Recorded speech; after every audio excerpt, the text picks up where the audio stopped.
pleasure, honor, awash in emotion and nostalgia.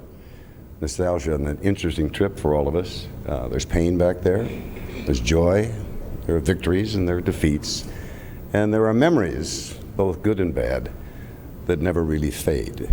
And so, in a sense, traveling this little highway in this historic place this evening is both the fruitful, because it reminds you of where you've been, who you were there with, the good things that you did, the mistakes that you made along the way, the mistakes from which you did not learn, and the mistakes from which we all learn. So it's been good for all of us, a special kind of communion, because there are so many parts and sections and peoples and professions represented in this community of people this evening.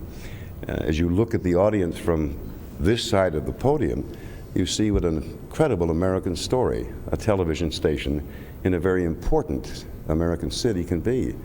I mean, there are granddaughters and grandsons and great-great-grandsons and great-great-granddaughters whose fathers and mothers began in Germany and Russia, Taiwan, Japan, Indonesia, Poland, Ireland, Italy. And truly, we are the only community like ours in the entire world. James Michener once said if he had his life to live over again, and he probably is the author who has told the best stories about what we are as America and Americans, is that if he had to spend his life over again and he was 35, where would he go and what would he write about? He said, well, I'd go to Detroit, and I'd write about Detroit and Detroiters. Because if Detroit doesn't work, it will mean that our concept and our belief that this truly is a democracy where pursuit of happiness is cherished like at no other society in the world, we will have failed. So Detroit is not only important, but so is this station. Detroit was the only city in this century where twice federal troops had to be called out to restore law and order. You look around this room today, we see people of every color, every background, working together in a very competitive, very rewarding, and very important industry. That industry is ours, communicating to our community where we are, where we've been, where we must be going, and looking for a way to get there. I've never believed in plagiarism unless I've had to use it and employ it.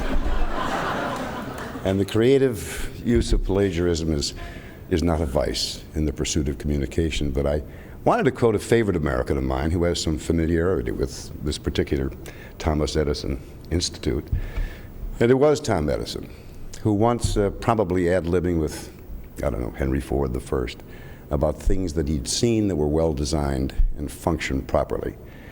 And I think he said to Henry, if my memory serves me properly, the finest vessel from an engineering architectural point of view that I have ever seen is the human skull, so engineered that it uniquely and almost perfectly nourishes and protects the human brain, so that it, the human brain, might develop so well that one day it elevates men and women to the level that the great inventor intended.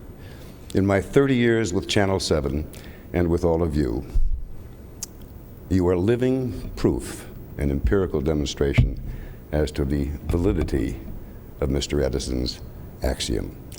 I've interviewed presidents, potentates, phonies, pimps, prostitutes, and princesses.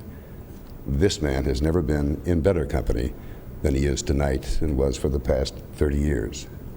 I auditioned for Channel 7 7 times.